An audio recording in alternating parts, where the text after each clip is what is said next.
लिंग से विभक्तियां कही जाती हैं। इसका मंगलाचरण अलग ही है, एक अध्याय का अलग सर्वज्ञं तमहं वन्दे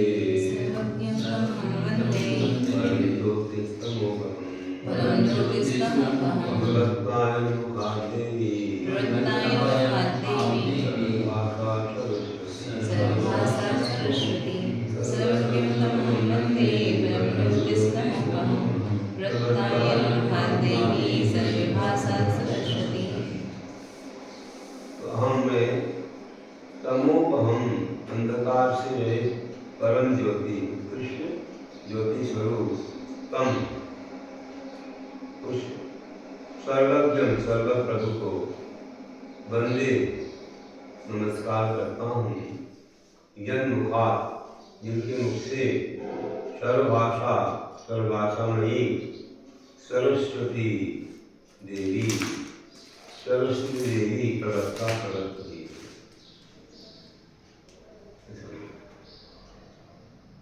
इष्ट देवता ने भी लाख उनको नमस्कार किया है सर्वज्ञ को। वे ऐसे कि अंधकार से कि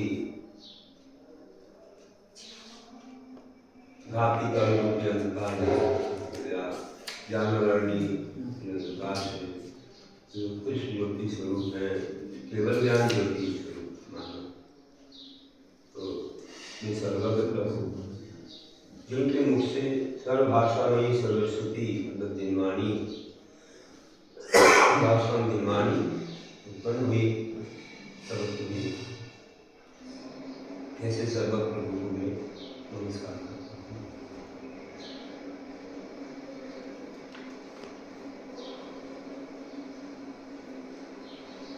व्याकरण शास्त्र में शब्द 3 प्रकार के बताए जाते हैं, जैसे लिंगांत तिगंत अव्यय ऐसे बताए जाते हैं। तो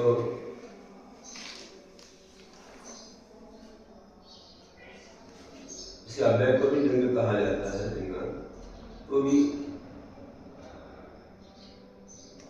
इसलिए संकुचित का रूप होने से दोनों की वजह से कोई विशेषता है। अव्यय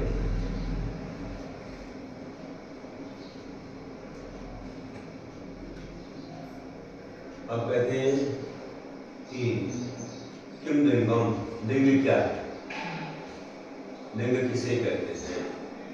तो उत्तर देते हैं धातु विभक्ति वर्ज्य मर्थ लिंगम। धातु विभक्ति वर्ज्य मर्थ लिंगम। धातु विभक्ति वर्ज्य मर्थ लिंगम। तो कहते हैं कि जो कैसा होता है धातु और विभक्ति से रहित अर्थवत शब्द लिंग संज्ञा।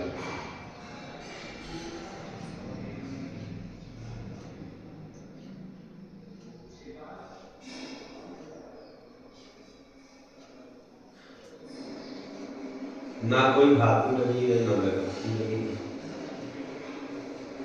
अर्थवान शब्द है वो लिंग कहलाता है।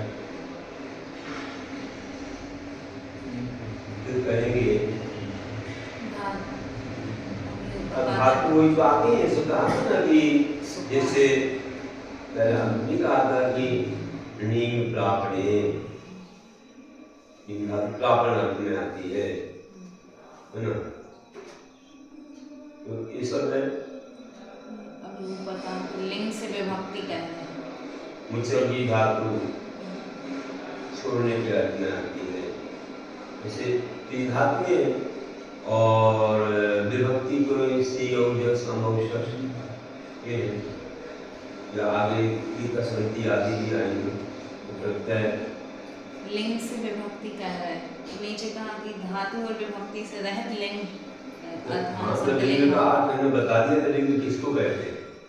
जिसमें ना तो धातु लगी है ना विभक्ति लगी है, केवल अर्थवान लिंग है। अर्थवान कोई शब्द है, उससे उत्पन्न हुआ विभक्ति। लिंग से अर्थलिंगार विभक्त है लगाए जाते हैं, उसका अलग रूप हो जाता है। ये पुरुष शब्द है, पुरुषा पुरुषौ ऐसे ये बनाया है। तो ये विभक्ति लगते लगे, इसमें लगाई जाएंगी विभक्तियाँ जो इनके रूप बनाए जाएंगे, प्रतिमा प्रतिया आदि, तो उसमें विभक्ति लग करके बनेगी। अभी जो सामान्य शब्द है वह है लिंग, वह लिंग जब तक लिंगम द्विविधम, वह लिंग दो प्रकार का है। वो लिंग दो प्रकार का है, स्वरांतम व्यंजनांतम सेति। स्वरांत और व्यंजनांत। स्वरांत मतलब जैसे पुरुष है तो पुरुष में सामने का मिला कि मिला उस स्वरांत। व्यंजनांत में जैसे कोई भी शब्द ले लो, जैसे मान लीजिए नहीं जिसमें अंत में कोई स्वर ना हो, तो कोई भी अपन जैसे जगत ले लिया, जगत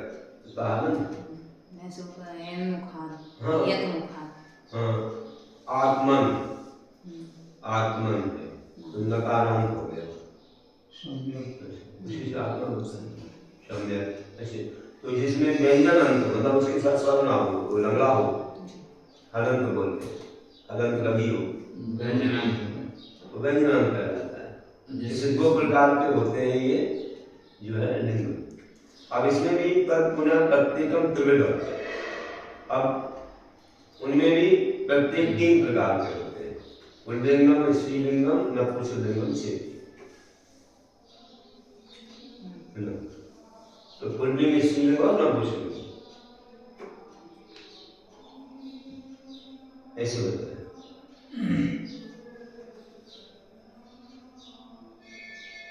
तत्रा गाव कारांता पुल्लिंगा पुरुष शब्दा विभक्तियो युज्यन्ते। तो तत्व आदो अकारांता, इसमें भी प्रथम अकारांत, अकारांत और आय, आकारांत और आय, ई आएगा, ई आएगा, वो आएगा, ऊ आएगा, है ना। ऐसे बोल रहे तो अकारांत, आकारांत, इकारांत, ईकारांत, उकारांत, उकारांत ऐसे चलेंगे। उनके शब्द जुड़े और शब्दों में विभक्तियां लगेंगी। उसमें पहले नंबर आदि में प्रथम ही अकारांत पुल्लिंग शब्द पुरुष शब्दा विभक्ति होती। अब पुरुष शब्द है, विभक्तियां विभक्तियों की योजना करते हैं, उसमें विभक्ति लगाएंगे।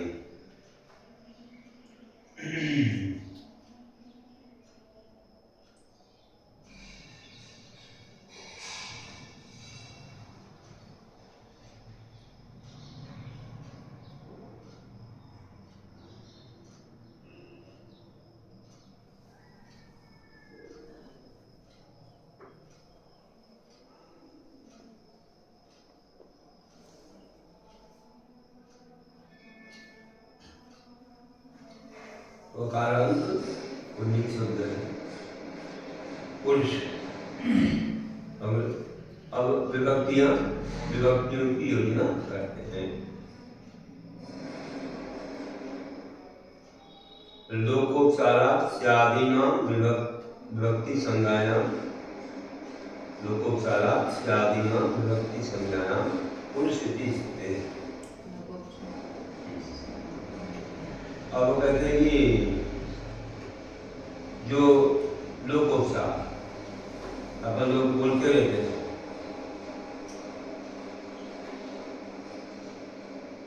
जिनका लोक में प्रयोग होता है, जैसे पुरुष है आदि आदि ऐसे प्रयोग होता है, पर उसमें सी आदि विभक्ति विभक्ति नाम वाली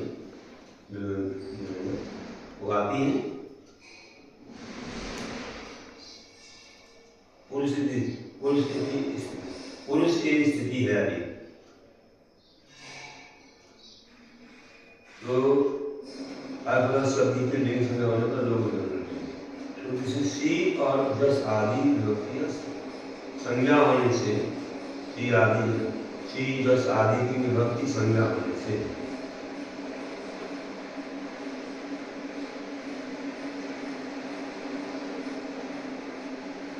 विभक्ति है सी आदि इनकी विभक्ति संज्ञा है, सी आदि की विभक्ति संज्ञा है और पुरुष से स्थिति है। पुरुष इस शब्द से आगे सूत्र वाली विभक्ति लाते हैं।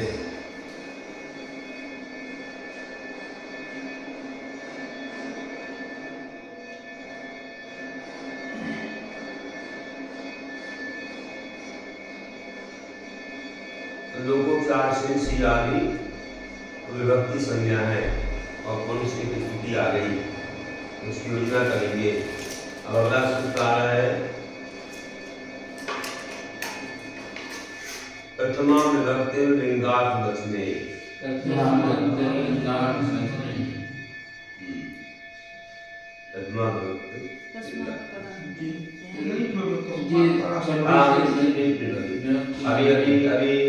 अभी तो एक सूत्र और है।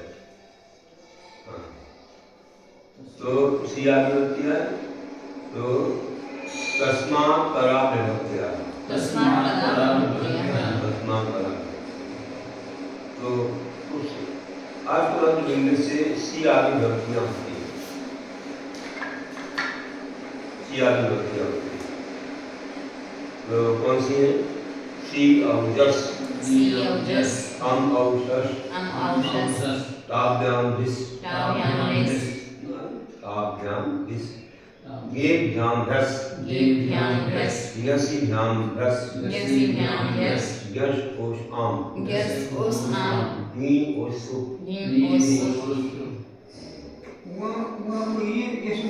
ना ना ना नी ओसु, नियस तस्मा गर्भतो लिंगात्तराः साधु विभक्तियो भवन्ति।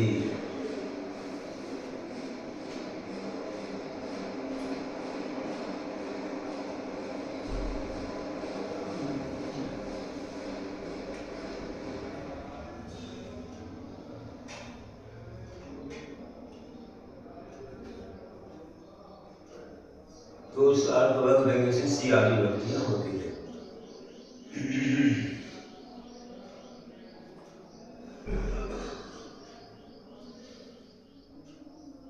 का पुनः सप्त विभक्तियां सात, जैसे एक वचन, द्विवचन, बहुवचन और प्रथमा, संबोधन, द्वितीया, तृतीया, चतुर्थी, पंचमी, षष्ठी, सप्तमी।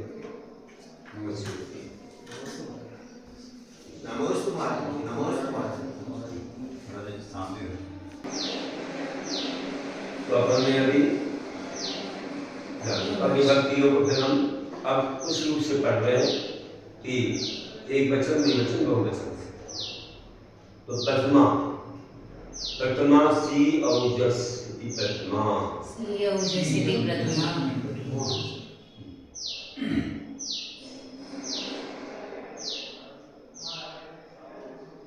और संबोधन में भी सी औजस आता है यदि संबोधि। तो द्वितीया अम औशस इति द्वितीया, ताभ्याम भिस इति तृतीया ताभ्यां ह्यस् इति तृतीया न्येभ्यां दस इति चतुर्थी न्येभ्यां ह्यस् इति चतुर्थी न्यसीभ्यां दस इति पंचमी न्यसीभ्यां ह्यस् इति पंचमी न्यस ओषाम इति षष्ठी न्यस् ओस्आम् इति षष्ठी नी ओषु इति सप्तमी नी ओसुक् इति सप्तमी। ऐसे हो गए।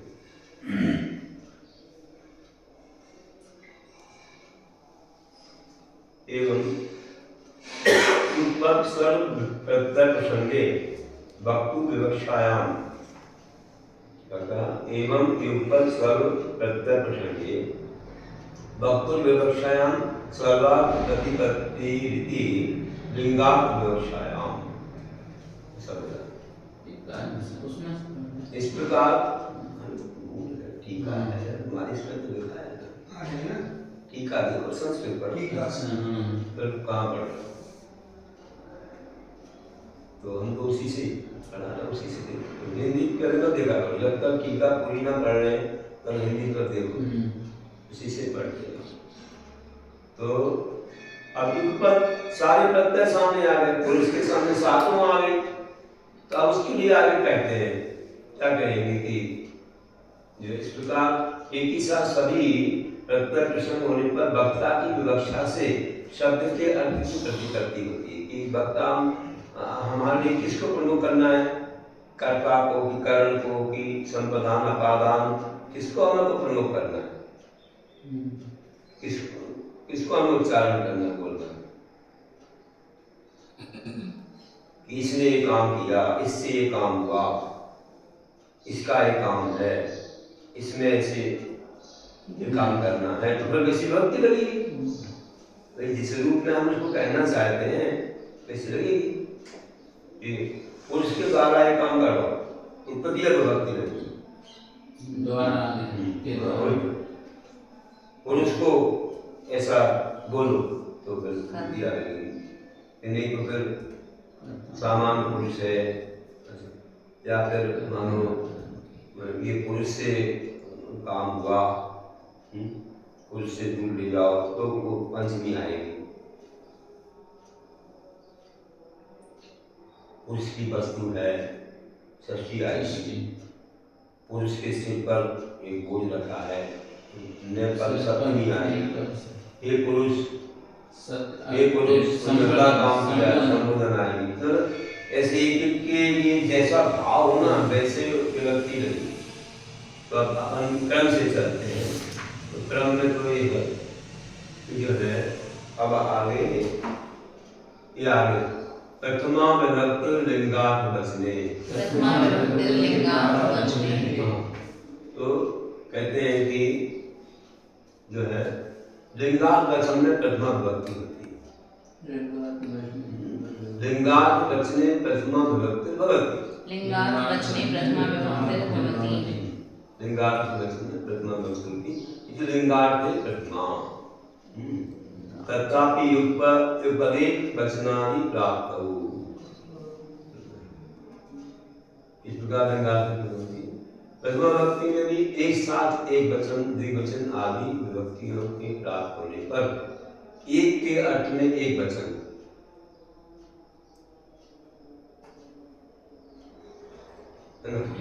उसमें भी तीनों आ गए तो एक के अर्थ में एक वचन आएगा दो के अर्थ में दो वचन आएगा तीन के कई के अर्थ में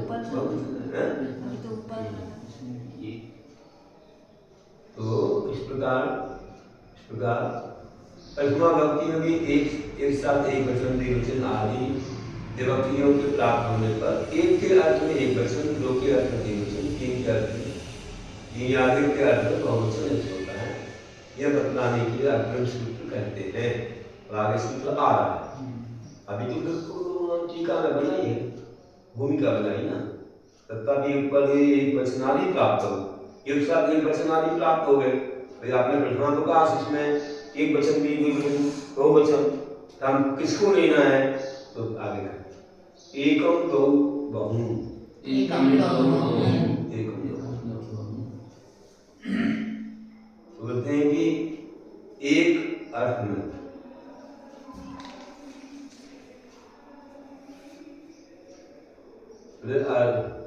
तो बताते हैं कि एक अर्थ में एक वचन, दो अर्थ में द्विवचन और बहु अर्थ, बहुत अर्थ में बहुवचन होता है। मतलब अर्थात भक्ति भक्ति की एकस्मिन् अर्थे एक वचनम, द्वयोरर्थयोर द्विवचनम, बहुषु अर्थेषु बहुवचनम भवति। अर्थात भक्ति के एकस्मिन् अर्थे एक वचनम, द्वयोरर्थयोर द्विवचनम, बहुषु अर्थेषु बहुवचनम भवति। तो कहते हैं कि जो है एक अर्थ में एक वचन, दो अर्थ में द्विवचन, बहु अर्थ में बहुवचन होता है। ये वक्ता की जैसी अपनी इच्छा है। इस प्रकार लिंगार्थ अर्थ के एक वचन की विवक्षा में इति लिंगार्थ विवक्षायां प्रथमेक वचनम सी। इति लिंगार्थैकत्व विवक्षायां प्रथमेक वचनम सी। इस प्रकार लिंगार्थ के एक वचन की विवक्षा में प्रथमा के एक वचन से सी विभक्ति होती है। सी आ गई, मतलब सी और एस पड़ा, अब सी आ गई। हमको तो एक प्रथमा चाहिए और पहला वचन चाहिए, सी एक वचन चाहिए सामान्य से, तो सी आ गई। अब इसको कैसे अपन लगाएंगे पुरुष के साथ? एक स्थिति है, पुरुष और सी सामने है, जैसे अपनी संधि होती थी भैया ये है तव अभ्युदया, तव अभ्युदया, दोनों को मिलाना है। अब यहाँ अब शब्द के साथ विभक्ति लगाना है। पहले तो दो की संधि होती थी, तो यहाँ विभक्ति लगा करके और शब्द बन जाएगा। तो शब्द में लगाने के बाद में वह क्या हो जाएगा? तो उसको अपन जो बोलते हैं नहीं, ये उसको बोलेंगे पद, पद, पद।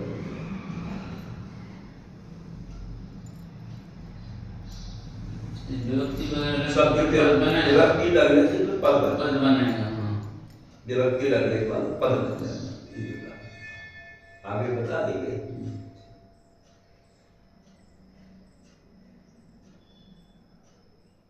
अब अपन को ध्यान से करना है ना।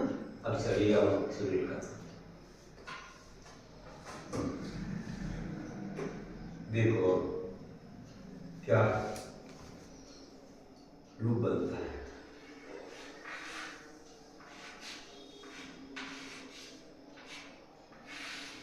पुरुष और फिर सी।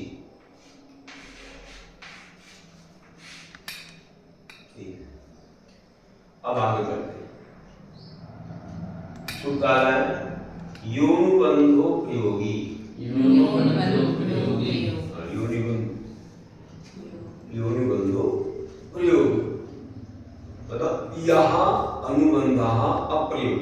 इसकी संधि हो गई ना, अपन संधि निश्चित करेंगे तो यह जो अनुबंध है वह अप्रयोगी, प्रयोगी नहीं। अनुबंध क्या है तो बता देंगे। या अनुबंध सा अप्रयोगी भवति, जो अनुबंध है वो अप्रयोगी हो जाता है, उसका कोई प्रयोग नहीं है। अनुबंध किसको बोलते हैं तो कह रहे हैं अनुबंध अनुबंध क्या है? ई जा सा टा गा पा, विभक्ति अनुबंधा, ई जा सा टा गा पा, विभक्ति अनुबंधा। ये अनुबंध है, हमेशा ध्यान रखना। ई जा सा टा गा पा, ये अनुबंध है। तो अनुबंध अप्रयोगी होते हैं, मतलब उनका लोप हो जाता है। अब लोप करेंगे अपन, देखो चलते हैं। चलिए अब ये अनुबंध क्या है? सी में क्या अनुबंध है? ई अनुबंध है। आगे समझ में देख रहे हैं, सी में ई अनुबंध है। आप ये ई निकल गया तो क्या रह जाएगा? केवल ये। अब ई तो सा लगा था बस, ये है ना, अब सा रह जाएगा, ये अनुबंध लोप हो जाएगा। अब देखो अब क्या होता है, अब कहते हैं वा विरामेति वर्तमान। अब यहाँ पर आगे का सूत्र लग रहा है, रेप शोर विसर्जनीय। हाँ, नेप सोम रेप शोर विराम व्यंजनानां च रेप सकारयोः विसर्जनीयो भवति।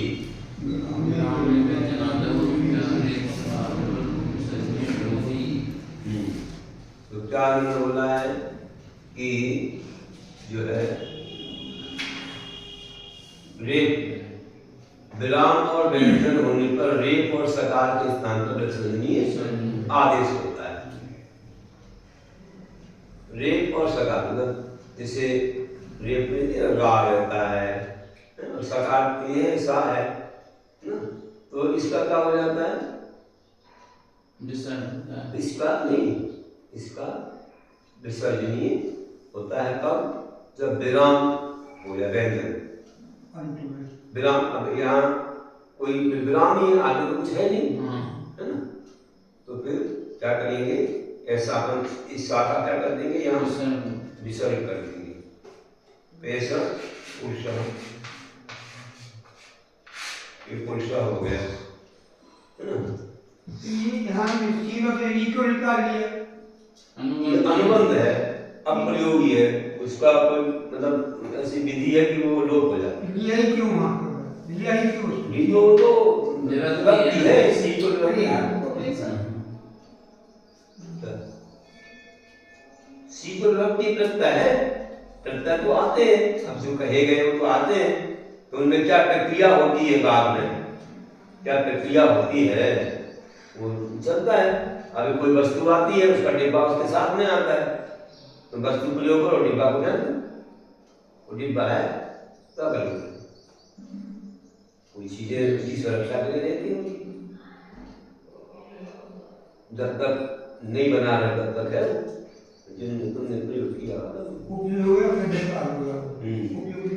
बस वही है कि जब तुम इसको कहने तो ये चले जाएंगे सब, चाहे कहो उच्चारण के लिए है या कुछ भी कहो, उच्चारण वगैरह के लिए कुछ चीजें रहती हैं, कुछ चीज को उच्चारण करना है, कुछ भी है पहचान के लिए होती है, और फिर जो मेन पर कौन से लोग भूल होते हैं,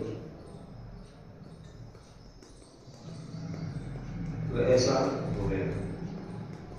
चलिए, पुरुषा शब्द बन गया, ये प्रतिमा का एक वचन, पुरुष का राम का राम हुआ, राम बस कोई राम और राम राम पुरुषा ऐसा, राम और शब्द आएंगे आगे, और सब बताइए, वृक्ष का चलाएंगे, और भी चलाएंगे, वीर का चलाएंगे, वीर वृक्ष आदि आगे है, उनको सबको चलाएंगे, जिससे कि अपने को, क्योंकि कुछ में परिवर्तन भी है, मतलब जैसे जहाँ शाह हो तो वहाँ क्या होता है ना, सो ना का ना हो जाता है ना, तो आगे उन सब की विधि थोड़ी सी कुछ शब्दों में अलग अलग रहती है, कहीं नू का आगमन होता है, तो नू का ना कैसे होता है, एक दो सूत्र आएंगे इसमें, लंबी सी लड़ने गुन्नो स्वर आया वर्ग कपाल नामी ना करे वो आएगा नीनू, तो वो भी इसमें लगाएंगे, है ना, तो वो भी सूत्रबद्ध काम का होता है, नामी नामी कर करा प्रत्यविकारा नस्तासी हम सर्जनीय शांत करोगी, वो बहुत काम करता है।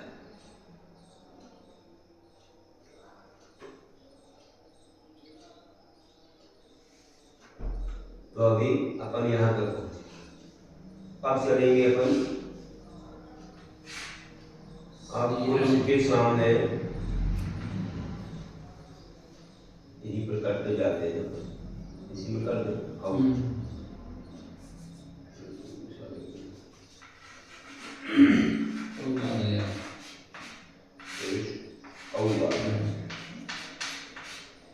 तो पुरुष औ आ गया, तो अब इसके लिए सूत्र लगता है,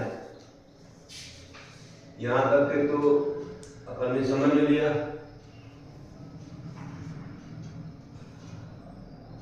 तो यहाँ पर और कुछ बताया था कि इसमें परवर्ण भाव विराम, विराम किसको कहते हैं? परवर्ण का अभाव विराम कहा जाता है, ये भी समझ। इन्होंने आगे भी कहा था, देखो 92 सूत्र में पहले भी कह के आया था कि विरामे भाव, विराम का नकार निष्कारण बदल विरामे, विरामे भाव आया था कि जैसे देवा नाम था, विराम था, इसलिए उसका अनुसार हो जाता है। और अथवा यदनंतरम वर्णांतरम नोच्यते सा विराम, अथवा जिसके अंतर्भाग में वर्ण नहीं कहा जाता है वो विराम है। विराम पर वर्ण के अभाव को विराम कहते हैं, तो जिस वर्ण के अनंतर वर्णांतर नहीं होता उसे विराम कहते हैं।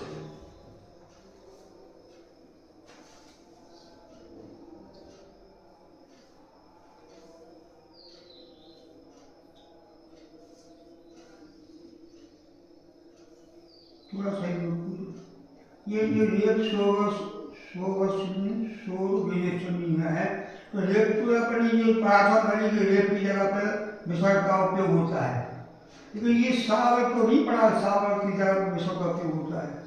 वो अलग प्रकरण था, वो संधि प्रकरण था, वो संधि प्रकरण था। यहाँ पर पहले से ही जो है सी अपने आप में है, रेप और सा दो चीजें,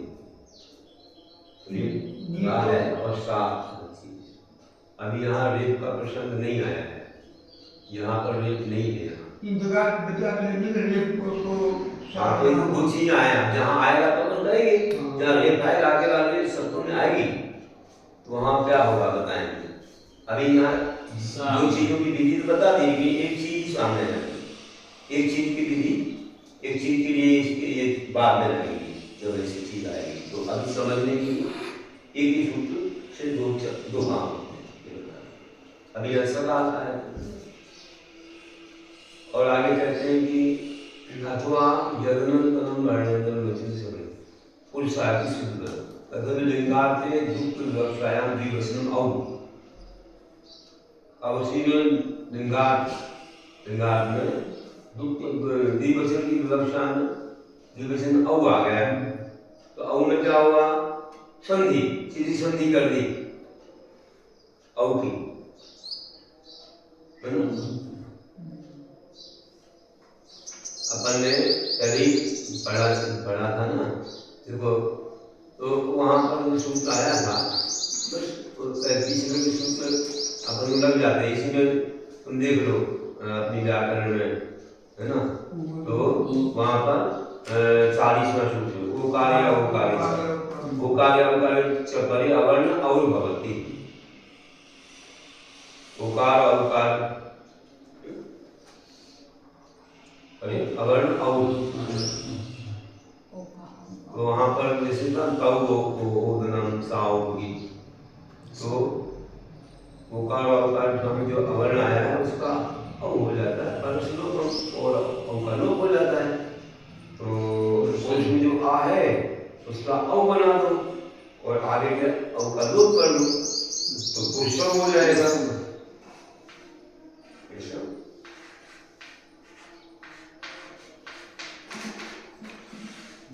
ये पुरुषव हो गया, इस अवर्ण का औ हो गया और आगे का लोप हो गया, पुरुषव। तो दो रूप बन गए, एक वचन में पुरुषा, द्विवचन में पुरुषो। अब अपन चलते हैं बहुवचन पर। तो सी में ये अलग किया था, इसमें जोड़ा है अलग-अलग। हाँ, बस ऐसे ही ना, अलग-अलग सबकी अलग-अलग विधि चलती है। इसमें अनुबंध नहीं है ना, इसमें अनुबंध था ई दा सा का ना का अनुबंध, ये अभी इसमें कौन सा अनुबंध है? और में कोई अनुबंध तो है नहीं कि लोप कर दूं, अनुबंध में कोई लोप करने की बात ही नहीं है, तो पीछे सूत्र लग जाता है ओकार या ओकार से, बस वो सूत्र लग गया। अनुबंध होता हो अब आ रहा है आगे, अब देखो अभी जैसे अनुबंध है, अब जितने भी ये शब्द आएंगे अनुबंध में जाएंगे। हाँ, बहुत सारे आ रहे हैं। ये अब आ गया पुरुष, उसको आगे जाएगा, पुरुष और जस आ गया, पुरुष जस।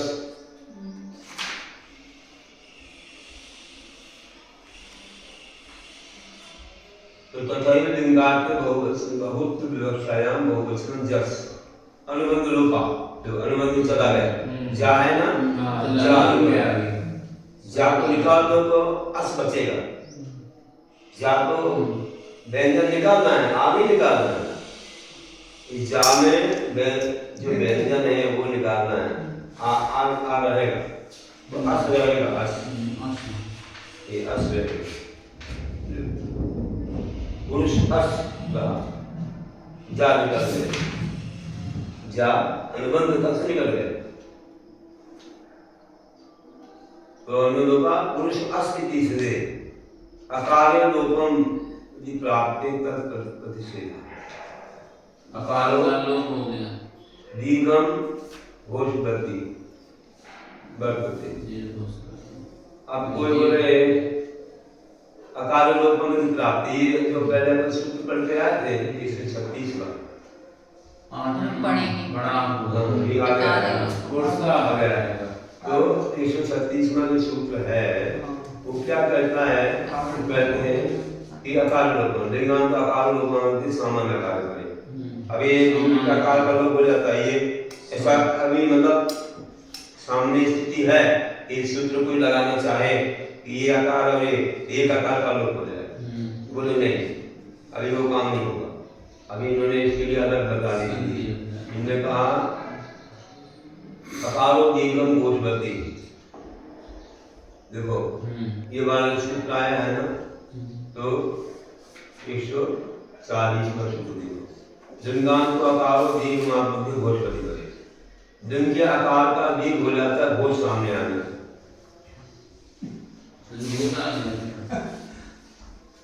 तो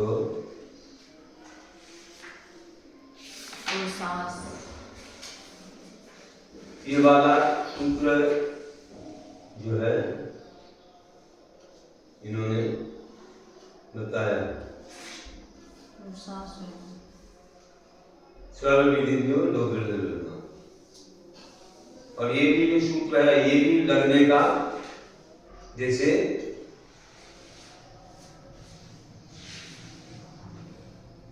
सामने लगने के लिए सर्व विधि जो दो विधि बलवान, सभी विधियों में दो विधि बलवान है, लोक स्वरादेशो विधि बलवान, इसे बताते जा रहे हैं। एक के बाद क्या बता रहे हैं कि इस प्रकार इन्होंने जो बताया,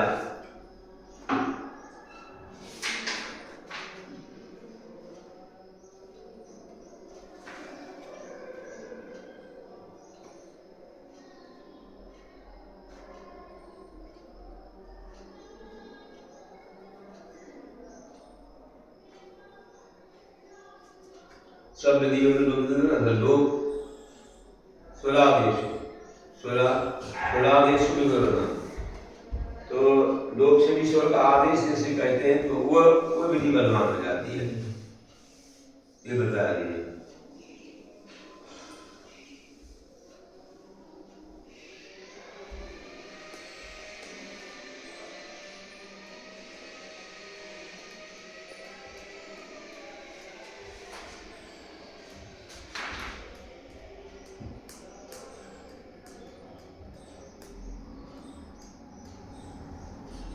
सभी विधियों में लोक विधि बलवान, इस परिभाषा से अकाल लोपन सुख की प्राप्ति होती है, परंतु लोपा लोप स्वरादेशो अर्थात लोप और स्वरादेश की विधि में स्वरादेश विधि बलवान होती है ना,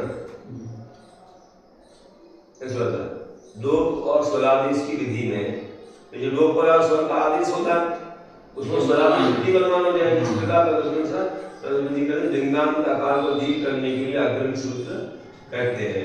तो अग्रिम सूत्र अपना आया क्या, जसी जसी लिंगांतो कारो दीर्घ मापद्यते जसी करे, तो लिंगा जस परे होने पर, सामने होने पर लिंगांत के आकार का दीर्घ हो जाता है, तो लिंगांत का आकार दीर्घ को प्राप्त हो जाता है।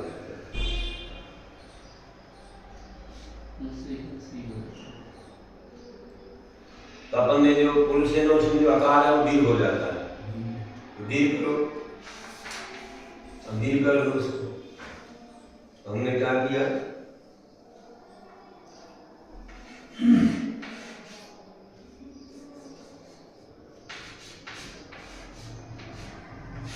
इसे हमने पुरुषा कर दिया, दीर्घ कर दिया,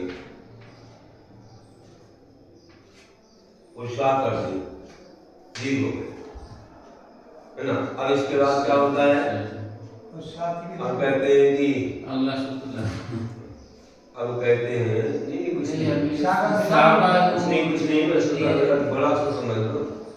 तो एक देश प्रगति मनोनगर यथा कर्ण पुच्छादि स्वांगेषु भिन्नेषु सत्सु स्वाना गर्दवा किंतु स्वा स्वैव पुनः सवर्णे दीर्घा। तो इन्होंने समझाया है कि एक देश प्रगति इस परिभाषा के अनुसार अस ही जस कहलाएगा। अस को भले पूछ काट दी जाए अगर कुत्ते की तो कुत्ता गधा नहीं हो जाता, वो गधा है। तो अपन ने जैसे जसने से अपन ने जाका लोग कर लिया था, वो अनुबंध था, फिर भी दृष्टि में अभी जस ही रहेगा कुछ विधि लगाने के लिए। तो इन्होंने कहा है कि किंतु कुत्ता कुछ इस प्रकार जस के जगह का लोप होने पर अस जस ही कहलाएगा, है ना। कोई विधि लगाना हो तो वही कहलाएगा। तो पुरुष सूत्र द्वारा पुरुष शब्द के आकार को दीर्घ होकर पुरुषा। कौन सा सूत्र लगा इसके लिए, तो हाँ दीर्घांत का आकार दीर्घ इसी करे। आप बोलेंगे जस क्यों बोल रहे हो आप, पहले तो उसका अनुलोप कर दिया, उसके लिए समझाया उन्होंने कि भैया ऐसा समझ लो, उसको पूछ कर जाए तो भी कुत्ता कुत्ता ही कर जाता है, नहीं उसको जसी मान के चलो, क्योंकि सूत्र जो जसी आ रहा है ना ये तभी लग सकेगा। अगर तुम जाका लोप कर लोगे तो फिर सूत्र नहीं लग पाएगा।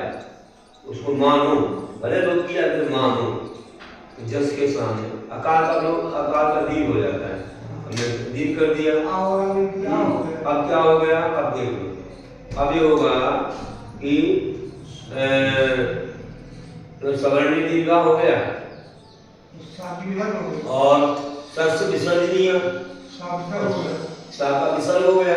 अब समान सवर्ण देखो यहाँ पे एक आकार लोप होगा ही होगा, क्योंकि सामने दीर्घ है तो नासिक दीर्घ से दीर्घ था, तो ये तो चला जाएगा, है ना, वो तो चला जाएगा। तो वर्षा का विसर्ग हो जाएगा, अपन पढ़ के आए पर 100 विसर्जनीय ये प्रकार का तो पुरुषाह बन जाएगा, है ना। ये पुरुषाह बन गया।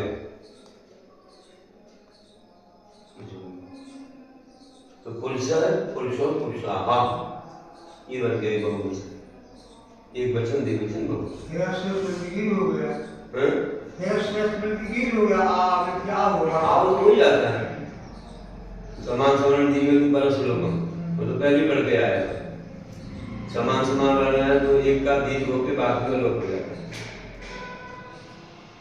बहुत भी लोग दो लोग हो सवर्ण को दीर्घ दिया तो दीर्घ काय हो गया, आ को थोड़ी दिया, सवर्ण जस में से सा को दीर्घ दिया।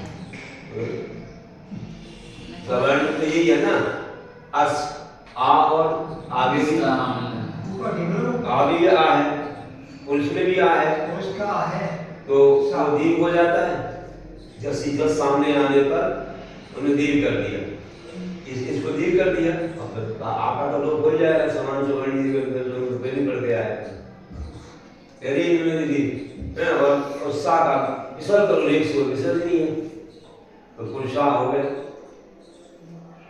पुरुषम पुरुषम पुरुषा पुरुषा पुरुषा हो गया। चलिए इतना ही है ध्यान। ये तो कोई लग जाएगा।